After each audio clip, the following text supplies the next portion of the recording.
Esta é mais uma produção da Federação Espírita Pernambucana, para você que curte podcasts.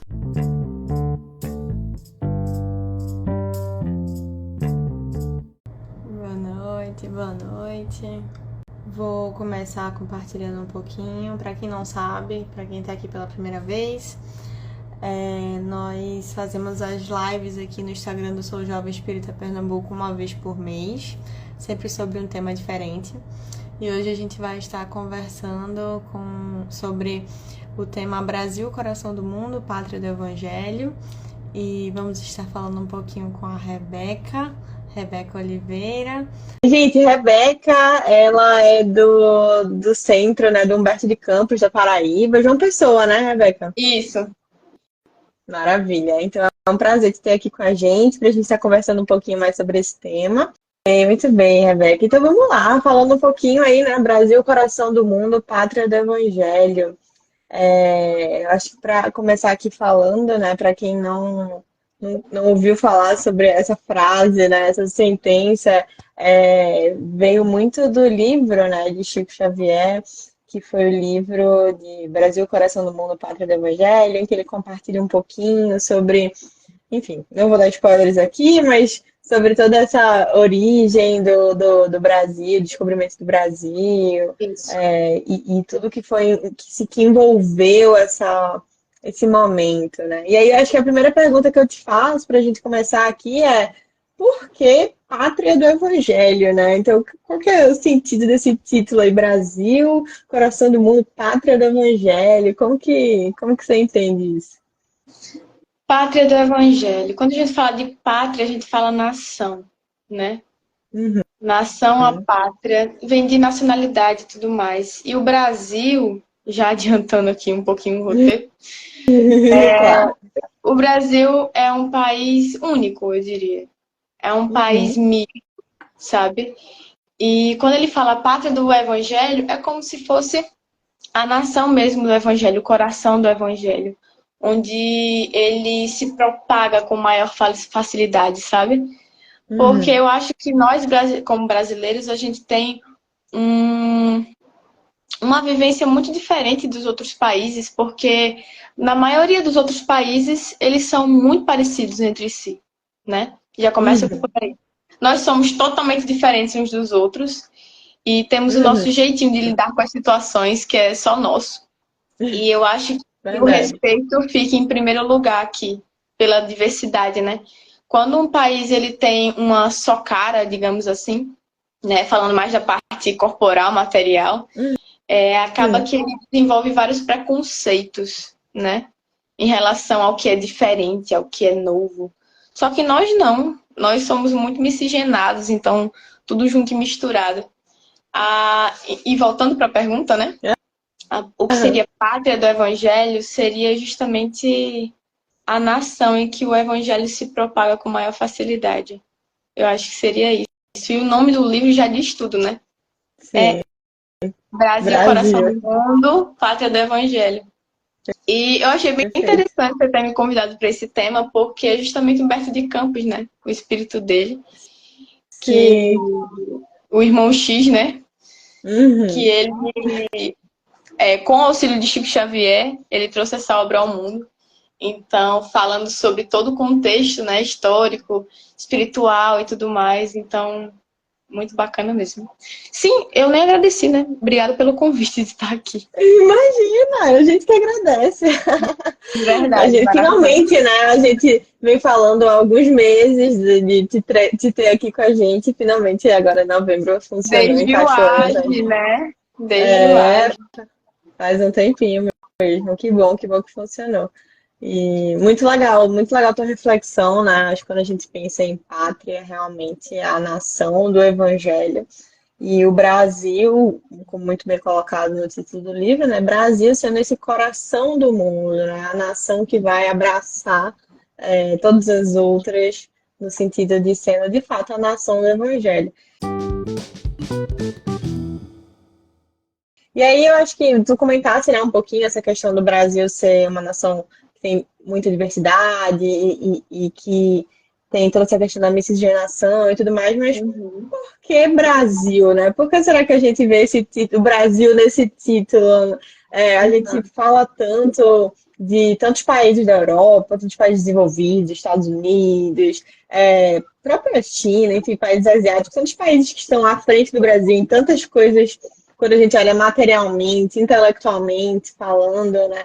E o Brasil tem um pouco de síndrome de vira-lata, o brasileiro tem um pouco, né, de síndrome de vira-lata, de achar que o Brasil ele é pior do que os outros países em vários contextos, né? E aí volta a pergunta, né, para a gente explorar um pouco mais. Por que o Brasil seria a nação, né, a pátria do Evangelho? O que que tu acha? Gente, por que será, né? O Brasil, como eu já estava falando e você também complementou, Alice, ele é muito diferente. Os outros países, eles podem ser mais desenvolvidos na parte material, na parte tecnológica, mas quando a gente fala de calor humano, quando a gente fala de afeto, quando a gente fala de miscigenação, de diversidade, a gente fala do Brasil. Porque o Brasil é justamente o país que abraça a diversidade, né? Tudo bem, não generalizando tudo, né? Mas o Brasil, ele é miscigenado. O Brasil, ele é essa mistura de etnias, de raças, de tudo. Então, justamente o Brasil, ele foi o país escolhido, né? Por justamente essa miscigenação. Como tudo surgiu, né? Vários países tentaram colonizar e tudo mais, e vieram para cá, para o Brasil, né? Falando um pouco do contexto histórico. Sim. Mas foi daí que nasceu o Brasil, né? Da mistura de todas essas etnias. Então, acho que por isso que o Brasil, porque justamente ele é a mistura do mundo, sabe? Eu poderia resumir dessa forma. É a mistura de várias etnias que gerou o brasileiro. E o brasileiro não tem uma cara só, sabe? O Brasil é o Brasil, o brasileiro é o brasileiro e não tem outro igual no mundo. Outro país que a gente possa dizer, sabe? Que é essa mistura também igual ao Brasil. Os outros países, eles têm uma cara só, sabe? Mesmo que um pouco de diversidade por causa dos imigrantes e tudo mais, mas o Brasil é demais. Então, acho que por isso que ele foi escolhido. Justamente para que a gente possa importar com o que tem dentro, né? Justamente pelo aquilo que eu te falei, por exemplo, os asiáticos, eles têm tudo a mesma fisionomia, a mesma cara, tem que ter um padrão e tudo mais.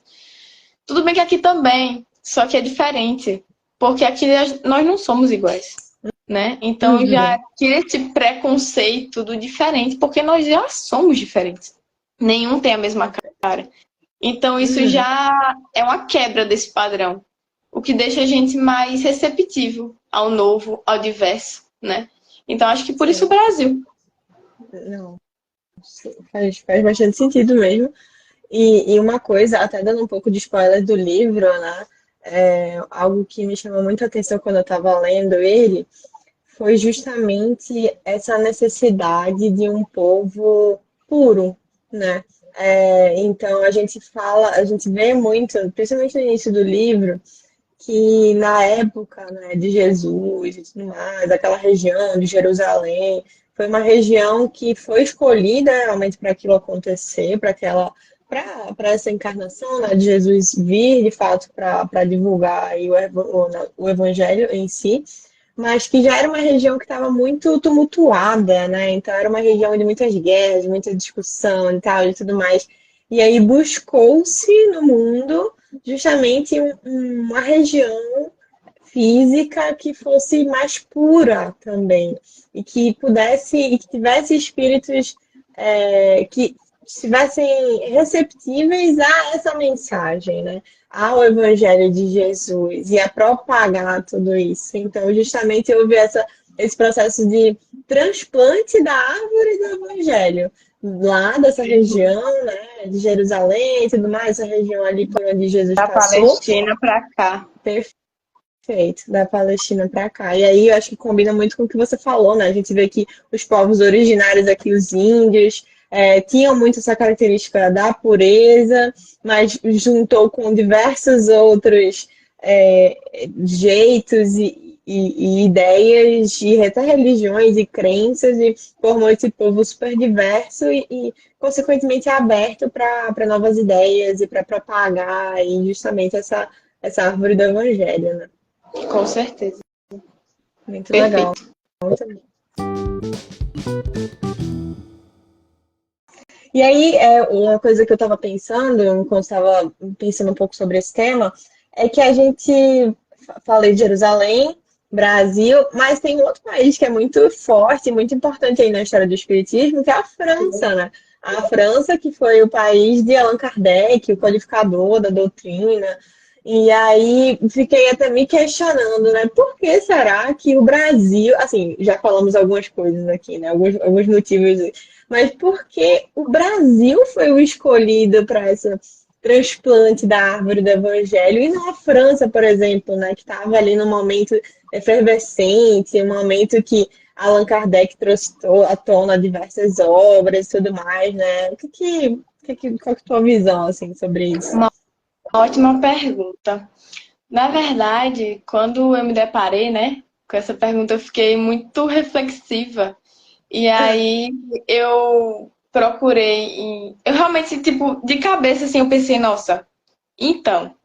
Só que aí eu pesquisei alguns artigos falando sobre, eu achei bem interessante, Olha. que do contexto histórico mesmo, que a França, na época, né, da Revolução Francesa, que falava sobre igualdade, fraternidade e tudo mais, e liberdade, tipo, nessa época que tu estava falando da efervescência e tudo mais, de várias ideologias surgindo na França, isso meio que foi se apagando ao longo do tempo, por causa do desenvolvimento tecnológico, da racionalização, o ateísmo crescendo lá, porque como é que eu posso dizer? O polo do desenvolvimento, entre muitas aspas, estava sendo transferido para os Estados Unidos, né? A hegemonia, né, do mundo e tudo mais estava sendo transferido para os Estados Unidos. E a Europa ficou um pouco escanteada em relação a esses avanços e de ideias e tudo mais. Só que quando o avanço da tecnologia aumentou lá na Europa, tudo é técnico, né? A energia e tudo mais, o pessoal meio que foi se desinteressando pelo espiritual, pela religião, né? Também a Igreja Católica passou por várias coisas, né, não muito legais na época. Surgiu o protestantismo, então teve todo esse contexto, né, que as pessoas foram se afastando da religião em si e acreditando mais na ciência, na tecnologia, nos avanços tecnológicos. Eles ficaram tão vidrados nessa questão da indústria, de crescer, de se desenvolver materialmente, que eles deixaram de lado um pouco a questão religiosa, né? Espiritual e tudo mais. Então, a partir disso, isso o que eu li no artigo fez muito sentido para mim. Sim. Por isso que as pessoas não estavam receptivas a novas ideias naquela época, depois da Revolução Francesa, né? Bem depois dessa época, em que os avanços tecnológicos começaram a avançar. Então, acabou que ali não era um ambiente propício para, né, investir na propagação do evangelho. Então, eles viram, né, a questão do Brasil, todo o contexto, que a gente já citou aqui. E o Brasil era justamente o que estava precisando, assim, sabe? De mentes receptivas, até porque o Brasil começou, né, a questão da sua religiosidade ali com os índios, depois vieram os africanos, os europeus, então tinha uma diversidade religiosa muito grande. E a religiosidade era a primeira coisa que vinha, né? Os jesuítas colonizaram lá e tudo mais, então o catolicismo foi com muita força para lá. Não aquele catolicismo que, né, muitos problemas, mas o catolicismo mais na fé, né, na religião e tudo mais. Então, quando essas culturas elas se juntam, né, cada um com sua religiosidade, cada um acreditando, tendo a sua fé, aquilo era um ambiente propício, porque existia uma diversidade. Ao longo dos anos, existia uma diversidade muito grande de religiões, questões também, inclusive a cultura afro-brasileira e as religiões afro-brasileiras também contribuíram bastante para que o espiritismo ele se propagasse, porque já são mentes abertas a isso, que acreditam nisso, né? Então, Não, é algo perfeito. bem interessante de se pensar.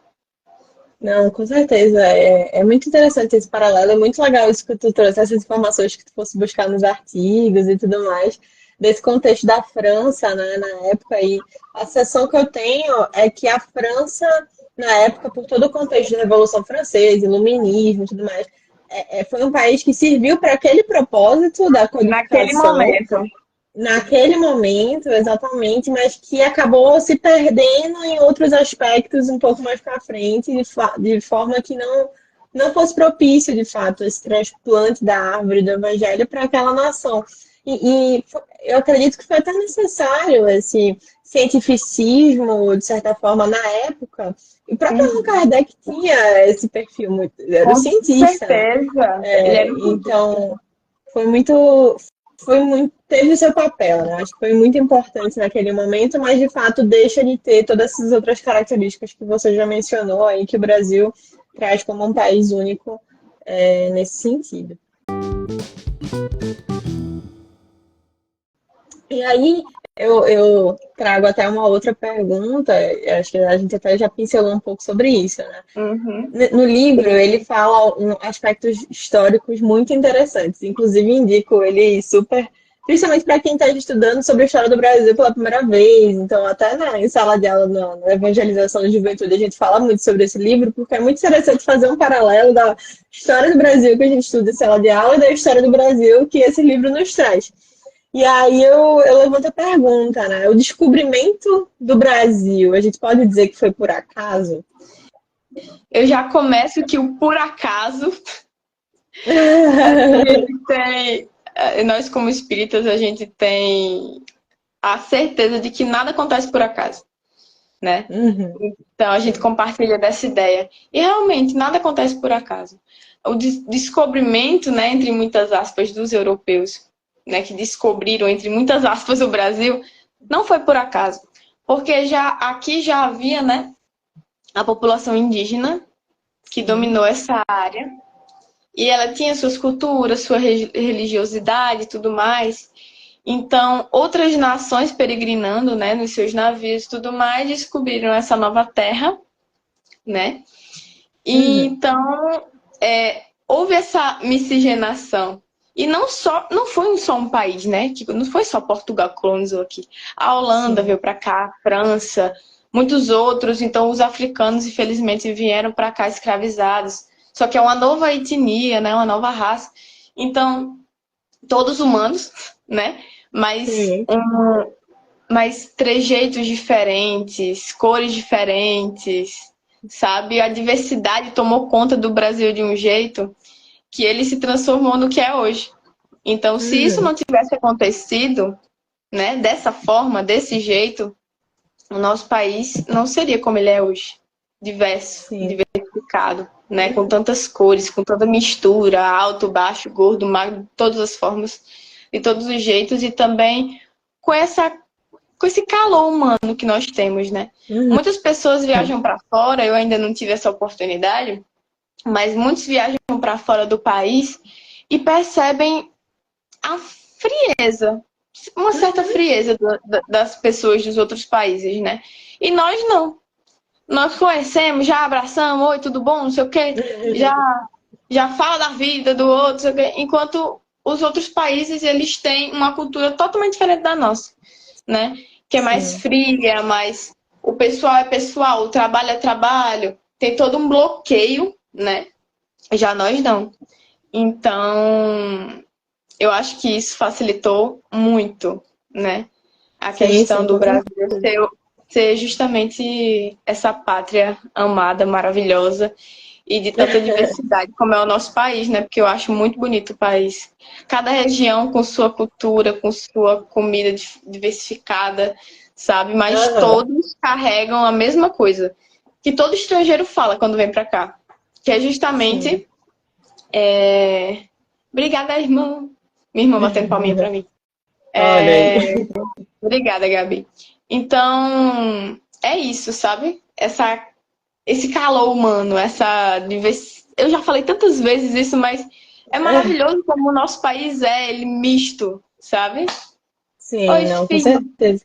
Uhum. Inclusive, esse ponto que você comentou das diferentes regiões e temos diferentes características, não é por acaso que o Brasil tem o tamanho que tem, né? Então, como você falou, a palavra por acaso não existe Não aqui no existe. nosso vocabulário espírita. Então, a gente sabe que ali, né, na descoberta do Brasil, quando os portugueses achavam que estavam descobrindo, chegando, na verdade, ali na Ásia, né, para trocar na África, para o lado de lá do mundo, né, para trocar as especiarias e tudo mais, e acabaram parando aqui. Os ventos não sopraram aleatoriamente para que eles caíssem De aqui, forma né? alguma. Da mesma forma que o Brasil, que teve diversos conflitos separatistas, por exemplo, no período do seu descobrimento, mas Ele não se separou. permaneceu na sua unidade, né? Então, é o maior país da América Latina, né? E diferente de diversos outros que estão do nosso ladinho ali compondo, que poderiam ter puxado um pedacinho do Brasil, e isso não aconteceu. E a gente sabe que isso não é por acaso também, né? Então, não é por acaso a agregação de todos os estados, por mais diferentes que eles sejam, por mais diversos que eles sejam. Então, Com todos certeza. juntos têm o seu objetivo aí para compor essa nação que é de fato a pátria do Evangelho, né? Então, queria trazer esse ponto também.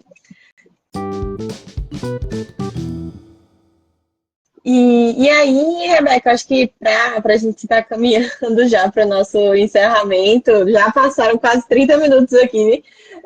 Passa super rápido, a gente nunca percebe. Gente, passou Mas, muito rápido. Eu fui até olhar aqui a hora.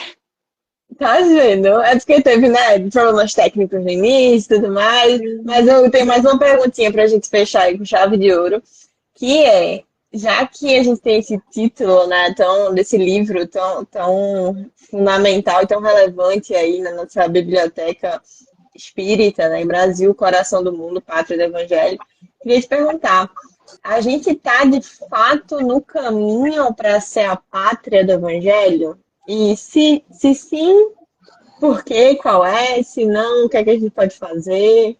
Isso é uma pergunta maravilhosa. Que, inclusive, a resposta, eu acho que, como o Brasil é um país tão diverso, a resposta pode ser tanto sim como também não. Mas eu acho que o Brasil, porque depende da região, depende da pessoa, porque é algo individual, apesar de ser coletivo também, né? Nós sabemos que o nosso país, ele abrange um grande território, tanto espacial como também muitas pessoas.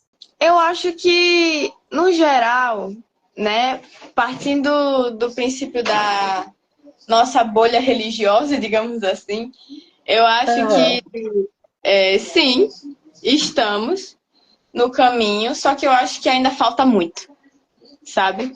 Eu acho Uhum. que a gente tem muito potencial, muita capacidade, temos as ferramentas, temos as inspirações, né, para fazer vários Uhum. projetos, para realmente mudar o mundo, né? Fazendo trabalho de Uhum. formiguinha, só que o trabalho de formiguinha ele vai aumentando, né, a partir dos adeptos. Não só do Uhum. pessoal espírita, mas também do pessoal católico, evangélico, todo mundo que é cristão, né, que acredita no ser, né, que é Deus. Eu acho Uhum. que a gente tá no caminho certo em relação a isso, em relação a pensar no mundo melhor. Eu acho que hoje a gente se importa mais com o nosso planeta, né? Pelo menos muitos projetos surgiram, né, ao longo desde 2000 para cá, né? A gente vem Uhum. falando sobre a questão climática, vem falando sobre vários assuntos morais também, né? Então eu acho que, em resumo, nós estamos sim, né, crescendo e para um dia chegar a ser realmente o coração do mundo, pátria do evangelho. Porque nós Sim. temos diversidade, nós temos o respeito para com essa diversidade. Não generalizando, né? Porque nós sabemos que ninguém é perfeito Uhum. e nós temos muitas pessoas ainda ignorantes em relação a muitos assuntos, mas eu acho que a maior parte delas respeita e eu acho que isso precisa melhorar, com certeza. Porque potencial, capacidade, instrumentos, nós temos para isso. Falta mesmo orientação, educação, né? Para que isso possa se concretizar algum dia. Mas eu acho que se cada um fizer a sua parte, né? Como cristão, nós conseguimos chegar, com certeza. Maravilha. Não, é isso mesmo. E acho que vale a gente sempre lembrar, né, que a gente está vivendo num mundo de provas e expiações em caminho de um mundo de regeneração. Com E certeza. a evolução, ela é constante, ela não para. A gente pode pensar, né, a gente pode ter a sensação de que o mundo está piorando, está tendo mais isso, mais aquilo e tal, as pessoas estão mais afastadas de Jesus e tudo mais. Mas às vezes é muito mais uma falsa sensação pelas notícias, pelas mídias, as redes sociais e tudo mais. Mas a gente sabe que o progresso, ele é inevitável. O progresso do planeta e o progresso de nós como espíritos. Então, de fato, como você bem colocou, né? Estamos no caminho.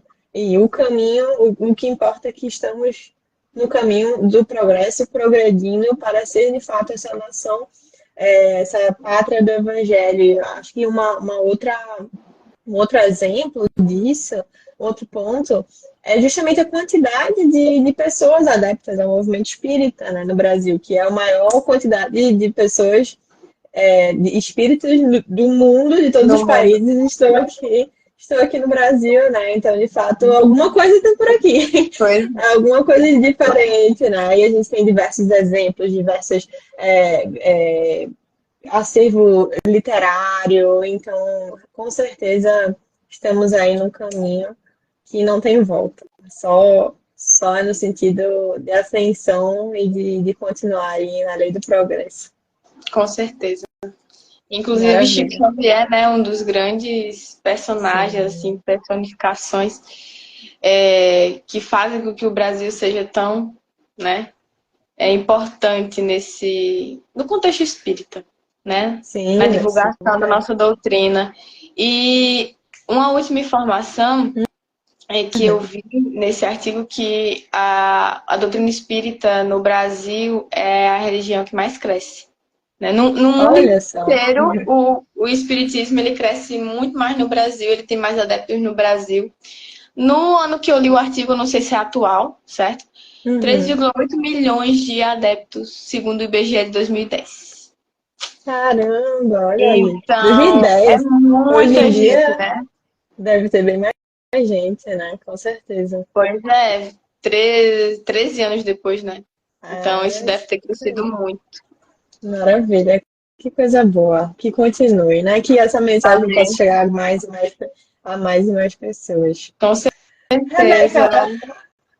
chegamos aqui, nosso tempo, para a gente não passar também. Eu sei que esse assunto dá para a gente render bastante, mas a gente tem que ir encerrando com gostinho de quero mais. Eu espero que o pessoal aqui que está acompanhando possa ter ficado inspirado aí, com a vontade de estar devorando essa obra tão gostosa de ler, né, com tantos ensinamentos e tantos conhecimentos.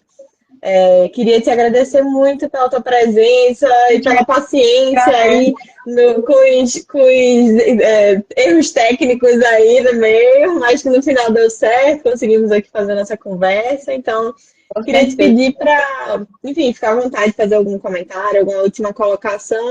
Primeiramente, eu gostaria de agradecer o convite, né? Eu fiquei muito feliz, muito honrada pelo seu jovem espírita de Pernambuco, né? Me convidar para fazer essa live. Muito feliz de verdade. Que E bom. gostaria de agradecer também a Deus pelas inspirações e por eu estar aqui, né? Servindo de instrumento também, né? Porque quer queira, quer não, nós somos instrumentos onde quer que a gente vá, né? E um Sim. convite desse deve ser muito, muito bem agradecido. E, enfim, eu gostaria de agradecer e dizer que Humberto de Campos, né, lá no bairro dos Novais, está totalmente aberto para os jovens que Que quiserem bom. ir, né? Aqui em João Pessoa. Existem outros centros também, só que eu falo do meu, né? Claro. Maravilhoso. E é isso. Estamos abertos, né? O domingo, a juventude lá é no domingo, às 5 horas da tarde. Sintam-se convidados aí, quem for de uma pessoa, certo? Muito É bem. o Centro Espírita Humberto de Campos. E é isso.